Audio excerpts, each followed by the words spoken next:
Alors bonjour les amis de la forêt, alors je vais vous parler aujourd'hui de Alain Delon, Cette étoile inconnue. Alors pourquoi ce titre un peu paradoxal, puisque Alain Delon était un des derniers dinosaures du cinéma français, après la mort de Belmondo en 2021. Et si on remonte plus loin, après la mort de Lino Ventura dans les années 80 et de Gabin dans les années 70, là je me réfère au clan des Siciliens de Verneuil en 69.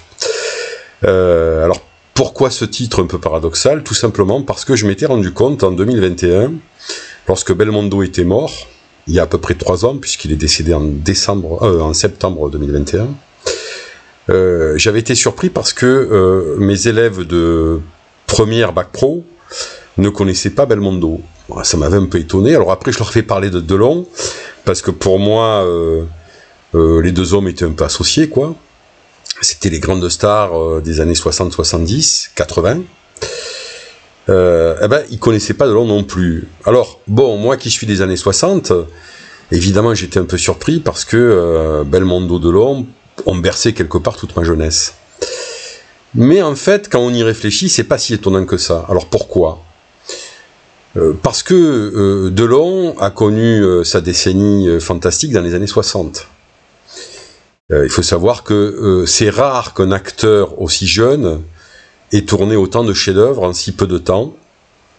Moi, je vois que Marlon Brando et James Dean, puisque Alain Delon, 1960, il commence avec Plein Soleil de René Clément, il enchaîne avec Rocco et ses frères de Luchino Visconti la même année, ce qui est quand même incroyable, puisque ce sont 2 chefs-d'œuvre, et puis après ça va continuer.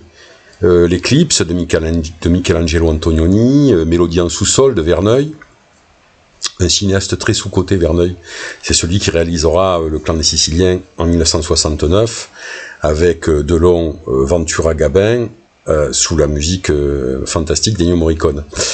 On aura aussi Le Guépard de Visconti, Le Samouraï de Melville, La piscine de Jacques Deray, Le clan des Siciliens en 1969, et un film que j'aime beaucoup, c'est Le Cercle Rouge avec Bourvil, le dernier film d'ailleurs d'André Bourvil, avec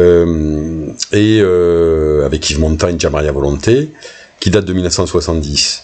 Donc de Plein Soleil 1960 au Cercle Rouge de Melville en 1970, on a eu une décennie extraordinaire pour Alain Delon, et qu'il a consacré star internationale. Mais ça fait déjà 60 ans. Donc c'est plusieurs générations en fait qui, d'une certaine manière, n'ont pas connu cette époque. Alors, paradoxalement, comme je l'ai dit, pour moi, le dernier grand film de Delon, c'est Le Cercle Rouge de Jean-Pierre Melville, 1970. Ça ne veut pas dire qu'après, il ait fait que des mauvais films, mais disons qu'on va assister à une forme de lent déclin de chez Alain Delon dans la production de films. Dans les années 70, moi je retiendrai Monsieur Klein de Joseph Losey, produit par Delon en 1976, qui a été un grand échec au box-office. Ce qui va meurtrir en fait Delon, il exprimera d'ailleurs à la télévision, puisque c'était un film ambitieux, intellectuellement parlant, et que il n'a pas eu de succès. Au début des années 80, il va revenir un petit peu populaire Delon avec des films policiers, notamment 3 hommes à abattre de Jacques Deray en 1980, qui va dépasser les 2 millions. Ce qui n'était plus arrivé depuis 2 hommes dans la ville, qu'il avait tourné en 1973 avec Gabin et Michel Bouquet. Et puis son plus grand succès en fait dans les années 80 et puis après, ça a été Parole de flic, réalisé par José Pinero en 1985, qui va atteindre 2,5 millions de spectateurs devant le James Bond Dangereusement Vôtre, qui est le dernier de Roger Moore, ce qui est quand même un petit exploit. Et il ne faut pas oublier que Delon va être césarisé en 1985 pour son interprétation dans le film de Bertrand Blier, Notre Histoire, où il jouait avec Nathalie Baye. Mais Notre Histoire qui fut aussi un échec au box-office. Donc on voit que dans les années 80, on a le plus grand succès de Delon, le dernier grand succès de Delon, Parole de flic 1985, ça fait quasiment 40 ans. Donc ça fait quand même... c'est pas très jeune, quoi. Alors les années 90 vont être une descente aux enfers, pas seulement d'ailleurs pour Delon, pour Belmondo aussi. Autant Belmondo a résisté assez bien, notamment dans les années 80, où il a eu de grands succès avec Le Professionnel, L'As des As, Le Marginal, où il pouvait tutoyer les 6 millions de spectateurs. Autant dans les années 90, Delon comme Belmondo vont connaître échec sur échec au box-office, parce que certainement ils n'ont pas su se renouveler après la cinquantaine, mais pour Delon ça va être terrible.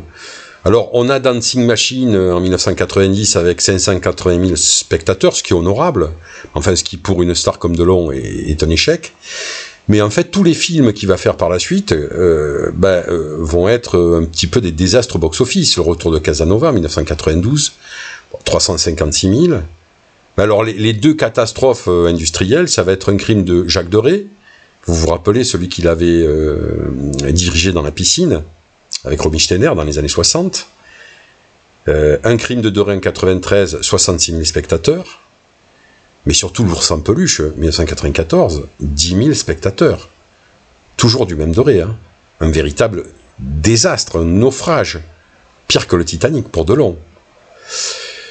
Et enfin, Le Pompon, c'est Des jours et des nuits de Bernard-Henri Lévy, 1997, 75 000 entrées, qui va d'une certaine manière sonner le glas de la carrière cinématographique de Alain Delon, puisque lui-même, après ce film, affirmera dans une interview qu'il a fait le tour du cinéma, qu'il est un petit peu lassé par le 7e art, et que d'une certaine manière, il va mettre fin à sa carrière, certainement sentant qu'il n'était plus en phase avec les publics plus jeunes. Il va y avoir un petit rebond avec Une chance sur deux, 1998, film de Patrice Lecomte dans lequel il retrouve Jean-Paul Belmondo, 28 ans après Borsalino. Le film va dépasser le million de spectateurs, plus grand succès pour Belmondo et Delon dans ces années 90, mais sera aussi une catastrophe financière, tout simplement parce que, comme l'a dit Patrice Lecomte, le réalisateur, il aurait fallu 3 ou 4 spectateurs en plus, 3 fois plus de téléspectateurs, pour rentabiliser et amortir ce film. Alors, il n'est pas étonnant, lorsqu'on voit, je dirais, la trajectoire au box-office de Delon, que d'une certaine manière, les élèves ne le connaissent plus, tout simplement parce que ses grands succès dataient des années 60 et que par la suite, à part Parole de flic en 1985, il est allé de Carib dans Scylla au niveau du box-office, c'est-à-dire qu'il est allé de désastre en désastre. Mais la méconnaissance du jeune public de quelqu'un comme Delon, qui fut quand même une star internationale dans les années 60, 70, 80, c'est aussi le fait que les télévisions aujourd'hui sont beaucoup moins regardées déjà par les jeunes, qui depuis Internet sont sur leur tablette, leur smartphone et sur les réseaux sociaux. Et donc en fait, les nouvelles générations regardent beaucoup moins la télévision. Mais surtout je pense qu'il y a aussi une perte de culture cinématographique, puisque les chaînes aujourd'hui généralistes ne passent que des films récents. Or, les films d'Alain Delon ne sont pas récents. Moi, je me rappelle, dans les années 70, les 3 chaînes de télévision françaises, TF1, Antenne 2 et FR3, en prime time, c'est-à-dire à 20h30, 21h, pouvaient passer régulièrement des films anciens, des années 30, 40, 50, 60. C'est pour ça que moi, j'ai été nourri au western américain avec John Wayne, Kirk Douglas, Burt Buttigieg. C'était les films de John Wayne, les westerns passés en prime time. Ce serait inimaginable aujourd'hui. Mais par exemple aussi la trilogie de Pagnol, Marius, Fanny, César, qui datait des années 30, elle pouvait passer en prime time. Comme Tarzan, l'homme singe avec Johnny Weissmuller, ou comme King Kong de Chaudask. Donc en fait, dans les années 70, la télévision française pouvait montrer des films anciens, et donc je pense que notre génération avait plus de culture cinématographique. Aujourd'hui, c'est pas le cas. C'est-à-dire qu'aujourd'hui, les télévisions françaises ne passent que des films récents. Donc, pour toutes ces causes-là, il n'est pas étonnant que Delon soit cet illustre inconnu. Je vous remercie, à bientôt.